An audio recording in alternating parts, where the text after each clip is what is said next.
Dear students, সুপ্রিয় ছাত্রছাত্রীরা, today we are going to discuss experience theory of class 7. The name of the experience theory is if. We are going to discuss if today. In the last class, we discussed up to 3.5 and today we are going to discuss from 3.6. গত ক্লাসে আমরা 3.5 পর্যন্ত আলোচনা করেছিলাম। আজকে আমরা 3.6 থেকে আমাদের আলোচনা শুরু করব। 3.6 এর ইনস্ট্রাকশন খেয়াল করো। Read the following note on the central theme of a poem. Then in group write the central theme of the poem if. Then share it with the whole class. প্রথমে এই সেন্ট্রাল থিমের উপর লেখা এই অনুচ্ছেদটি পড়ো, তারপরে তোমরা এই কবিতার সেন্ট্রাল থিম লেখো এবং এটা ক্লাসে তোমরা শেয়ার করো। সুপ্রিয় শিক্ষার্থী বন্ধুরা, থিম কি?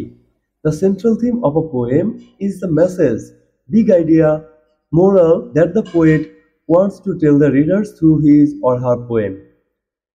সেন্ট্রাল থিম হলো এমন একটা জিনিস যেটাকে বলতে পারো ওই কবিতার বার্তা অথবা বড় একটা ধারণা অথবা বলতে পারো মূল কথা বা নীতি কথা, যা কবি এই লেখনের মাধ্যমে কবিতার মধ্য দিয়ে আমাদেরকে বলতে চান। It is a universal lesson which isn't just specific to the poem. আসলে এই থিম এটা এমন একটা বিষয় যেটা শুধু কবিতার মধ্যেই সীমাবদ্ধ নয়, বাট আ জেনারেল মেসেজ, এটা একটা সাধারণ বার্তা। ফর এক্সাম্পল, যেমন ধরো, the central theme of the poem little things is we can make the world heaven by our little good things. On the other hand, our errors, though little now, eventually make the world hell. যেমন ধরো, little things এই কবিতার theme হলো আমরা আমাদের ছোট ছোট ভালো কাজের দ্বারা আমরা পৃথিবীকে স্বর্গের মতো বা স্বর্গ বানাতে পারি।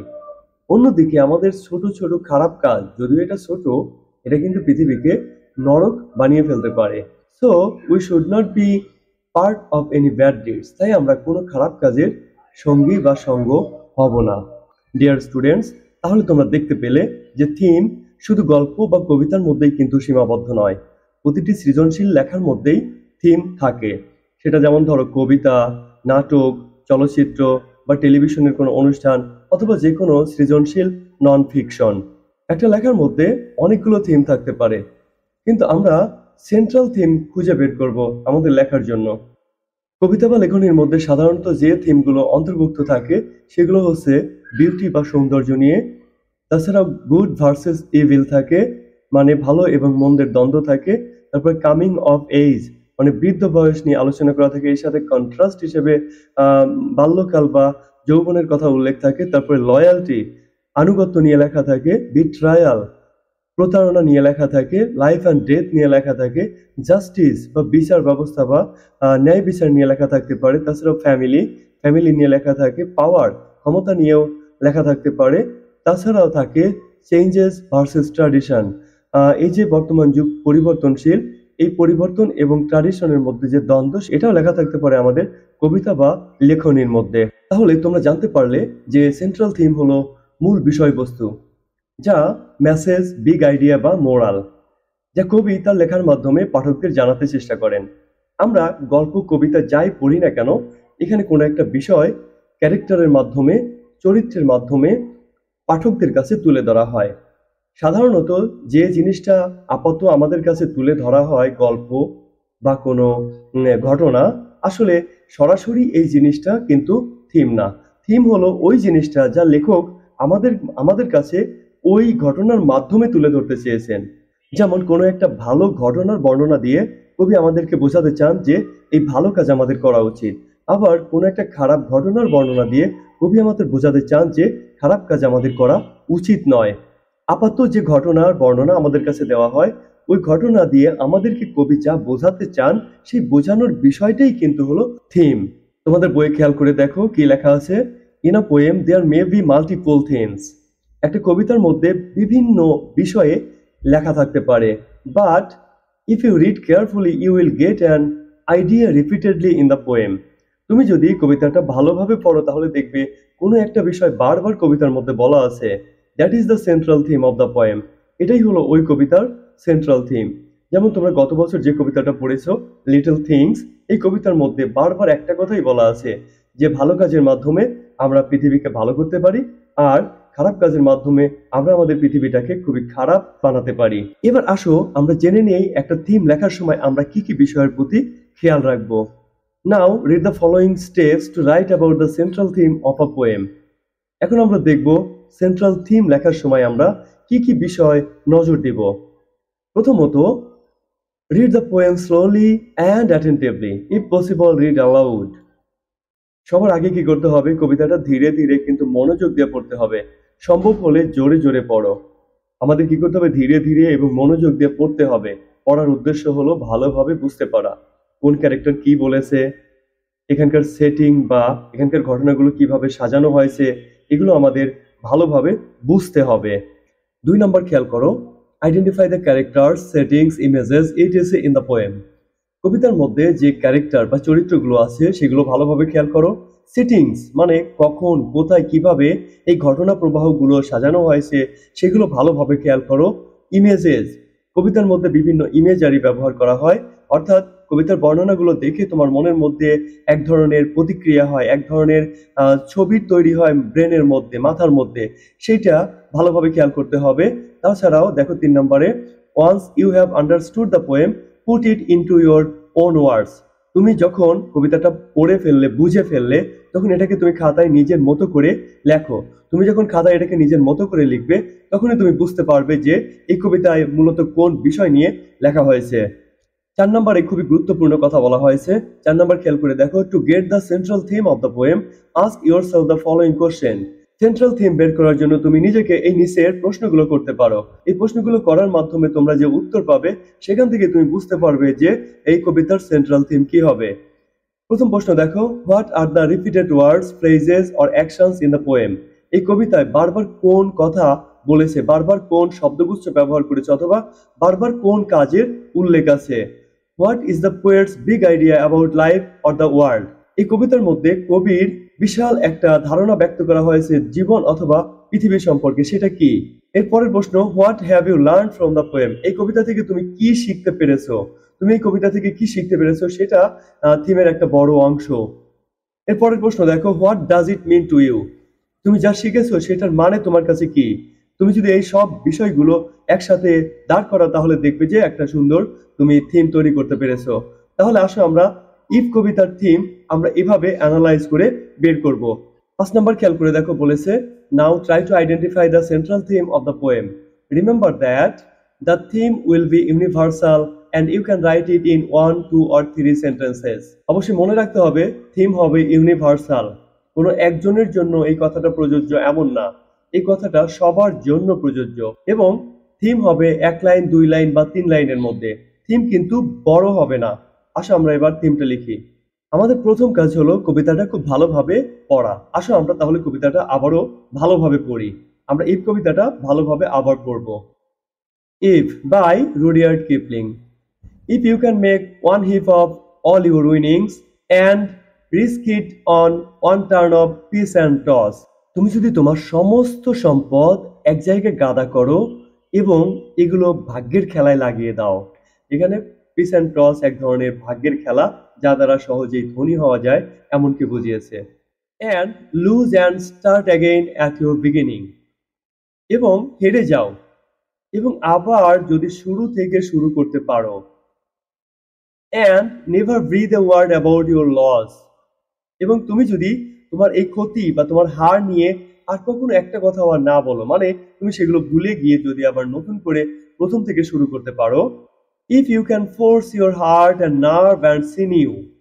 তুমি যদি তোমার হার্ট, তোমার নার্ভ এবং তোমার পেশিকে তুমি কন্ট্রোল করতে পারো, কাজে লাগাতে পারো, to serve your turn long after they are গন।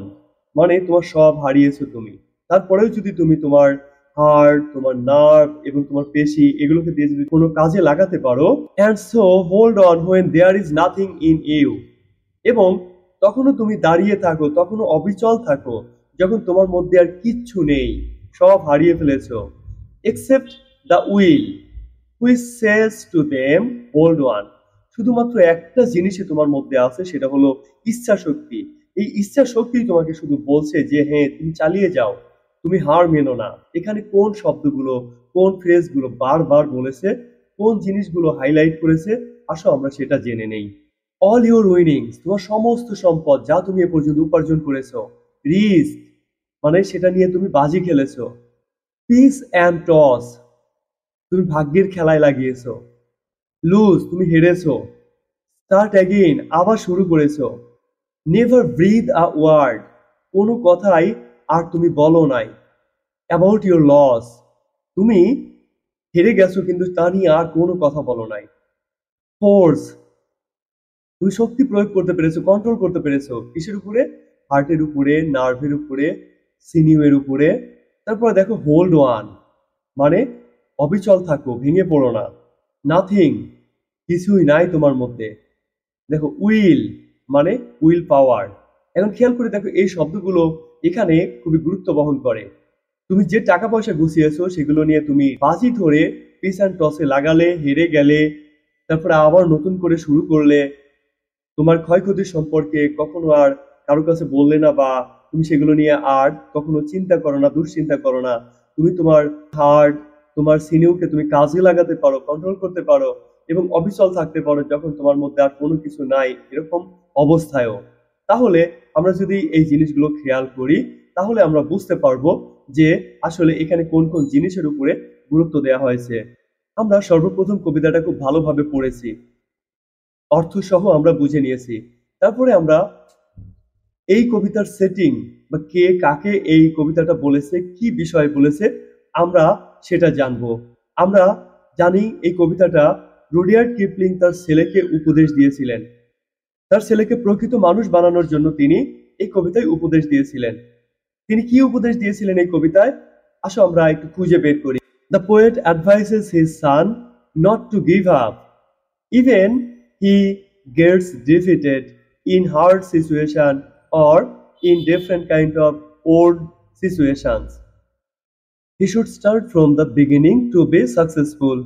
এবার আমরা দেখব কি কি রিপিটেড ওয়ার্ডস, ফ্রেজেস বা অ্যাকশনস এই কবিতায় ব্যবহার করা হয়েছে। এই কবিতায় loss, risk, start, force, heart, nerve, serve, will এবং হোল্ড ওয়ান এগুলো খুব গুরুত্ব দিয়ে ব্যবহার করা হয়েছে। এবার আসো আমরা দেখি এই কবিতা থেকে আমরা কি শিখলাম। We have to take risk of losing like pitch and toss game and start again from the beginning. অর্থাৎ আমরা যদি কখনো হেরে যাই তাহলে আমরা যেন আবার শুরু থেকে শুরু করি। উই মাস্ট নট আটার সিঙ্গেল ওয়ার্ড অ্যাবাউট আওয়ার ফেলোর। আমাদের উচিত নয় আমরা যা হারিয়েছি সেটা নিয়ে অনুশোচনা করা। We have to force our heart and nerve even after a long time they are gone. আমরা যা হারিয়েছি সেগুলো হারানোর পরেও আমরা আমাদের অন্তর, আমাদের নার্ভ বা আমাদের পেশিকে কাজে লাগাতে হবে যেন আমরা নতুন করে আবার শুরু করতে পারি। We must not stop in life thinking that there is nothing in us. আমাদের মধ্যে কিছুই নাই এই ভেবে আমরা যেন থেমে না যাই। Will is enough to revive hour heart and nerve and go on. আমাদের ইচ্ছা শক্তি, শুধুমাত্র ইচ্ছা শক্তি থাকলেই আমরা টিকে থাকতে পারবো এবং আমরা সামনের দিকে এগিয়ে যেতে পারবো। তাহলে আমরা কবিতা থেকে এই জিনিসগুলো শিখলাম। এবার আসলে আমরা দেখে নেই আমরা যা শিখলাম তার মানে কি, এটা দিয়ে কি বুঝায়। There are ups and downs in life. We should not be worried about our failures as these things are the parts of life. We should not lose our heart when we fail in any stage of life.